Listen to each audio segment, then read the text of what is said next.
In this video, you're going to practice English prepositions.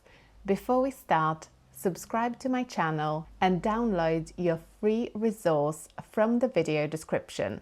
It's a list of all the prepositions that we talk about in this video with lots of examples. Okay, let's get started.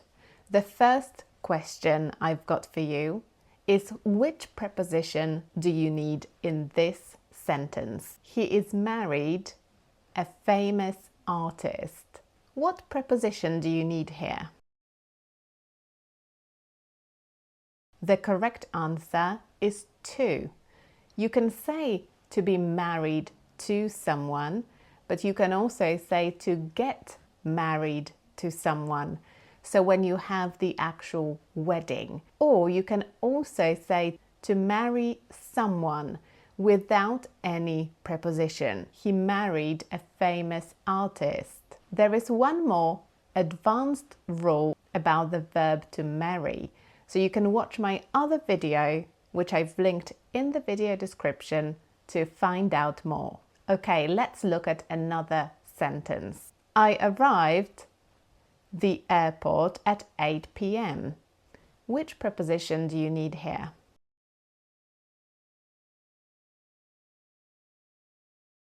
So this is a very common mistake. A lot of English learners think that it should be to, but it's not to, it's at. So I arrived at the airport at 8 p.m. But when you're talking about countries or cities, you use in. So I arrived in Sweden. I arrived in Madrid. I might go out later. It depends the weather. What preposition do you need here?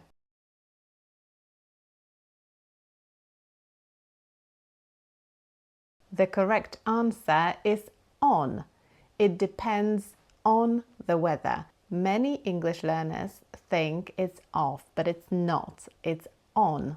Another useful phrase which is similar is to be dependent on something. It means that you rely on something or someone for help, support, or survival. Their livelihood is dependent on how many fish they're allowed to catch, so they rely on it. Okay, the next one. He was accused stealing a bike. What word is missing?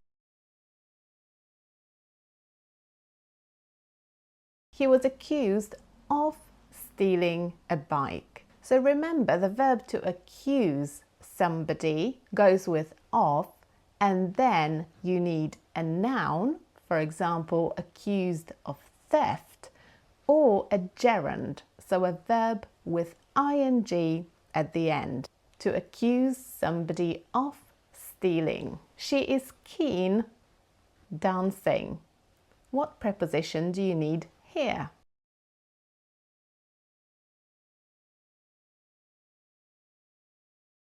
On.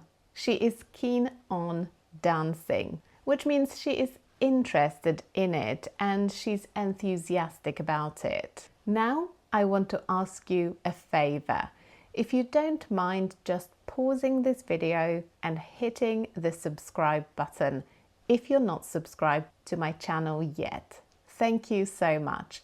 Okay, let's move on to the next sentence, which is, he's afraid losing his job.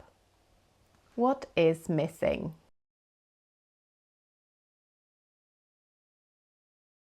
He's afraid of losing his job. I agree. You.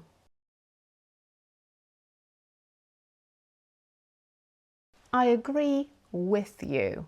You can also use to agree to, but the meaning is different. When you agree to something, it means that you say you will do something that somebody else suggested. She agreed to go and see a movie with him. So he suggested the movie and she said she would do it. The meeting is scheduled next Monday.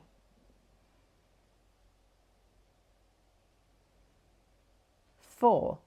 The meeting is scheduled for next Monday. You can also say this sentence differently.